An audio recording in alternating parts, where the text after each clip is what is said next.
Ang hindi ko nalalating mo sa pulutan na ito. Hindi ko nalalating mo sa pulutan na ito.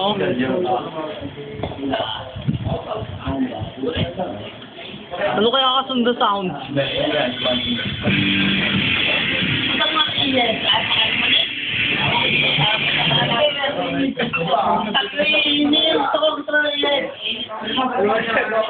Galit si Pekto, ang taong may tatong unggoy sa likod.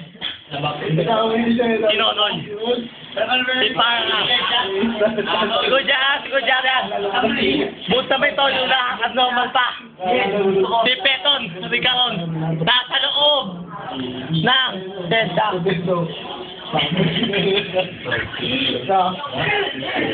Hindi na. Baga nang tumulog eh. Ang nasa mo yun, no? Hello?